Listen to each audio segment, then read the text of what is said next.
Em nome do Pai, do Filho e do Espírito Santo. Amém. Inspirai, ó Deus, as nossas ações e ajudai-nos a realizá-las, para que em vós comece e termine tudo aquilo que fizermos. Por Cristo nosso Senhor. Amém. Em nome do Pai, do Filho e do Espírito Santo. Amém. Então, nós estamos estudando as diretrizes gerais da ação evangelizadora da Igreja no Brasil para os anos de 2019 a 2023. E vale a pena sempre recordarmos qual é o objetivo geral dessas diretrizes, que diz assim: evangelizar no Brasil cada vez mais urbano, pelo anúncio da palavra de Deus, formando discípulos e discípulas de Jesus Cristo em comunidades eclesiais missionárias, à luz da evangélica opção preferencial pelos pobres, cuidando da casa comum e testemunhando o reino de Deus rumo à plenitude. Estamos no capítulo 3º, que é o capítulo, digamos assim, chave de todo esse documento, cujo título é A Igreja nas Casas, e o texto bíblico iluminador, eles eram perseverantes no ensinamento dos apóstolos, na comunhão fraterna, na fração do pão e nas orações. Pois bem, a partir do número 88, nós chegamos àquilo que é a contribuição mais original dessas diretrizes, que devem guiar o modo como a igreja vai trabalhar, a igreja no Brasil vai trabalhar a sua pastoral até o ano de 2023, que são aqueles chamados pilares ou colunas, né? Então, toda a pastoral ela é chamada a procurar vivenciar esses pilares no seu dia a dia, no seu trabalho, toda a paróquia. Nós temos o pilar da palavra, depois nós temos o pilar do pão, o pilar da caridade e o pilar da ação missionária. Lembrando que esse documento retoma muito a nossa experiência como católicos do início da nossa igreja, as igrejas na casa, em pequenas comunidades, e ela propõe que para que essa casa permaneça de pé, ela se sustente, é preciso estar ancorada, digamos assim, fundamentada nesses 4 pilares. O primeiro pilar, então, ou coluna, fala que é importante o pilar da palavra. Toda a paróquia, toda a igreja, toda a pastoral está solidificada na palavra de Deus. E a palavra de Deus, sobretudo, ela nos chama a tomar consciência da iniciação à vida cristã e da animação bíblica da vida e da pastoral, né? Claro que não está dizendo que só a catequese, só os círculos bíblicos devem ter o pilar da palavra. Não. Todas as pastorais, toda a paróquia precisa estar fundamentada na palavra de Deus, né? Mas é claro que isso chama muito mais atenção, essa relação profunda entre iniciação à vida cristã, que é a catequese de crianças e adolescentes e jovens e adultos, para os chamados sacramentos da iniciação à vida cristã, batismo, crisma e eucaristia, mas também a animação bíblica, tanto da vida quanto da pastoral da igreja. Então, o documento, no número 88, diz que o próprio livro dos Atos dos Apóstolos nos recordam que a nossa comunidade cristã, logo ao início, ela se concentrava nas casas, porque nós não tínhamos templos, não tínhamos igrejas ainda. Então, as pessoas mais abastadas acolhiam seus irmãos na fé em suas casas para poder celebrar, né? E ali se fazia uma reunião, que essa reunião dos irmãos na fé se revestiam de características de ajuda mútua, de fortalecimento da vivência missionária, porque as pessoas, ao experimentarem o amor de Deus, deveriam vivenciar esse amor de Deus no seu dia a dia.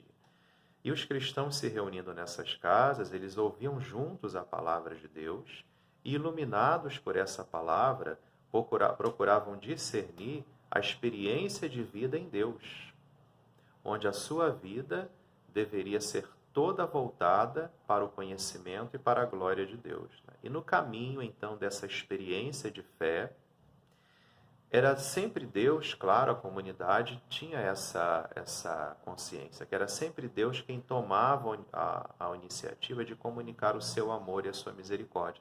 onde dois ou mais estiverem no meu nome, eu estarei ali presente. Né? Então, Deus estava presente no meio deles. Agora, exigia dos seus discípulos, claro que uma resposta. Né? Então, cabia ao ser humano acolher o dom de Deus, mas responder com uma vida santa também a esse chamado de Deus. E essa resposta, claro que ela implicava conversão de vida, configuração a Cristo, quer dizer, adesão à pessoa de Jesus, aos seus ensinamentos, e a comunidade cristã, iniciando as pessoas na vida cristã, propunha sempre a essas pessoas o encontro pessoal com Jesus, mas não um encontro individualista, pessoal, mas ao mesmo tempo comunitário. No número 89, então, o documento continua refletindo, dizendo que nessas pequenas comunidades, é claro que o ambiente era muito propício. Um pouco menos de pessoas, dá para você trabalhar melhor. Era mais propício ao quê? A esse encontro com a palavra de Deus, lida, meditada, professada, a fé que vem dessa palavra. Era mais propício, essas pequenas comunidades, a essa experiência de vida fraterna dentro da comunidade, porque os irmãos se conhecem, sabem das necessidades. Então, essa comunidade eclesial, porque é uma comunidade não só de amigos, mas de povo de Deus, ela era iniciadora por excelência, ensinava às pessoas os primeiros rudimentos da fé, o comportamento próprio dos cristãos, a vida de piedade. Né? Ou seja, o cristão tem um estilo de vida que é próprio. Por isso que o cristão não pode ficar assumindo o estilo de vida do mundo. Porque o mundo vai ser sempre contra o cristianismo, sempre. Por mais que o mundo pareça, em determinados momentos, ter uma afeição pelos cristãos, mas quando o cristão começa a viver com verdade a sua fé, o mundo vai odiar o cristão, vai odiar a igreja, porque a lógica do mundo não vai ser nunca como a lógica de Deus. E aí está o grande perigo para nós. Quando o mundo começa a gostar muito da gente, significa que alguma coisa está errada na nossa vida. Não porque nós vamos fazer as coisas para o mundo nos odiar, mas o mundo, como vive no caminho errado, tem uma lógica diferente de Deus. Se nós estivermos vivendo com Deus, o mundo não vai gostar dos cristãos. Né?